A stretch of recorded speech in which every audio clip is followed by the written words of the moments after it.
అండి, నేను మీ doctor K Samyukta, consultant urologist and urogynecologist, Srikara hospitals, RTC cross roads. So ఇవాళ మనము benign prostatic enlargement or prostatomegaly or prostatic hypertrophy అంటే prostate గ్రంథి వాపు గురించి మాట్లాడుకుందాం. సో ఈ వర్డ్స్ మీరు అల్ట్రాసౌండ్లో కామన్గా వినుంటారు, ప్రాస్టేటిక్ ఎన్లార్జ్మెంట్, ప్రాస్టేటోమెగాలీ అని. చాలామంది ఈ వర్డ్స్ వినగానే వాళ్ళు ఫస్ట్ ఇది ప్రాస్టేట్ క్యాన్సర్ ఏమో అని భయపడుతూ ఉంటారు. సో మీకు ఫస్ట్ క్లియర్ చేయాలనుకుంటుంది ఏంటి అంటే, ప్రాస్టేటిక్ ఎన్లార్జ్మెంట్ అన్నది 50 ఏళ్ళు పైబడిన మగవాళ్ళందరిలో చాలా సహజంగా అవుతుంది. It is an ageing process. ఆడవాళ్ళలో మెనోపాజ్ అనేది ఎలా వస్తుందో మగవాళ్ళలో కూడా 50 ఏళ్ళు పైబడిన వాళ్ళు ప్రాస్టేట్ అనే గ్రంథి వాస్తుంది, మన జుట్టు తెల్లబడడం లాంటిది. ఓన్లీ థింగ్ ఏంటంటే కొందరికి ఈ వాపు కొంచెం తొందరగా వస్తుంది, కొందరికి ఈ వాపు మెల్లిగా వస్తుంది అన్నమాట. సో ప్రాస్టేట్ గ్రంథి అన్నది ఎక్కడ ఉంటుందంటే మన మూత్ర సంచి కింద, మన మూత్రనాళం చుట్టూ ఉంటుంది అన్నమాట ఈ ప్రాస్టేట్ గ్లాండ్ అన్నది. 50 ఏళ్ళు తర్వాత మెల్లిమెల్లిగా ఈ ప్రాస్టేట్ గ్రంథి వాపు అన్నది అబ్జర్వ్ చేస్తాం అన్నమాట. సో ఈ ప్రాస్టేట్ గ్రంథి అనేది మూత్రనాళం చుట్టూ ఉంటుంది కాబట్టి అది పెరుగుతూ ఉన్నప్పుడు మూత్రనాళం మీద ప్రెషర్ పడి మూత్రనాళం సన్నగా అవుతుంది అన్నమాట. దానివల్ల జనరలీ ఓల్డ్ ఏజ్ పేషెంట్స్కి మూత్రం ఊరికూరికైనా రావడం, అర్జెంటుగా రావడం, మూత్రం ఆగాగి రావడం, మూత్రం పాస్ చేస్తుంటే ఎండలో మూత్రంలో మంటలా రావడము, లేకపోతే కొన్నిసార్లు మూత్రం లాస్ట్లో ఇలా లీక్ అవుతున్నట్టు, ఇలాంటి సిమ్టమ్స్ కామన్గా ఉంటాయి అన్నమాట. సో వీటిని లోవర్ యూరినరీ ట్రాక్ సిమ్టమ్స్ అని అంటారు అన్నమాట. సో ఈ సిమ్టమ్స్ ఉన్నప్పుడు ఎప్పుడైనా కంపల్సరీ వెళ్ళి మీ యూరాలజిస్ట్ని కలవండి.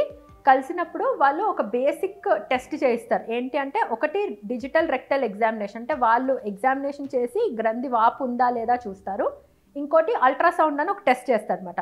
So ultrasound abdomen and pelvis with prostate volume and PVR అని చేస్తారు. సో దీంట్లో ఏంటంటే ఈ ప్రాస్టేట్ గ్రంథి ఎంత వాచింది, ఎంత సైజ్ వాచింది, దీనివల్ల మూత్రం ఎంత మిగిలిపోతుంది మూత్ర సంచిలో, దీనివల్ల కిడ్నీల మీద ఏమైనా ప్రెషర్ పడుతుందా లేదా, దీనివల్ల ఊరికే మూత్ర సంచిలో ఇన్ఫెక్షన్స్ వస్తున్నాయా లేవా అన్నవి బాగా తెలుస్తుంది అన్నమాట.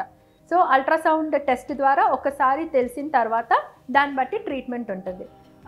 అందరు వ్యూవర్స్కి నేను చెప్పాలనుకుంటుంది ఏంటి అంటే, ఆల్మోస్ట్ 80 to 90% ఆఫ్ ప్రాస్టేట్ ఎన్లార్జ్మెంట్స్కి అసలు సర్జరీ అవసరం లేదు.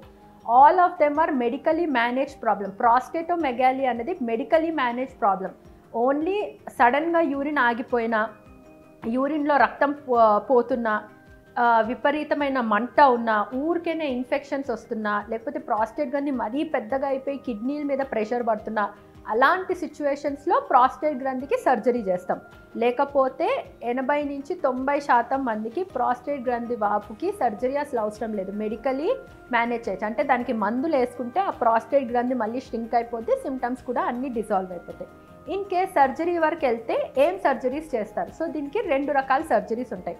ఒకటేమో ట్రాన్స్ యూరెథ్రల్ రిసెక్షన్ ఆఫ్ ప్రాస్టేట్ అంటారు. అంటే మూత్రనాళం నుంచే ఎక్కువ ప్రాస్టేట్ ఏముందో దాన్ని ముక్కల కింద కోసి తీసేస్తారు. ఇంకోటి ఏంటంటే లేజర్ ఈన్యూక్లియేషన్ ఆఫ్ ప్రాస్టేట్ అన్నమాట. అంటే లేజర్ అనే పరిక్రమాన్ని వాడి ప్రాస్టేట్ని మొత్తానిగా తీసేస్తారు అన్నమాట. సో పేషెంట్ కండిషన్ బట్టి, వాళ్ళ ఫిట్నెస్ లెవెల్స్ బట్టి వాళ్ళకి టీయూఆర్పీ చేయాలా లేకపోతే లేజర్ ఈన్యూక్లియేషన్ ప్రాస్టేట్ చేయాలని డిసైడ్ చేస్తారు. సో ప్రాస్టేట్ ఎన్లార్జ్మెంట్ అన్నది it is a common problem అండి. 50 years పైబడిన వాళ్ళందరిలోనూ ఎన్లార్జ్మెంట్ అన్నది వస్తుంది.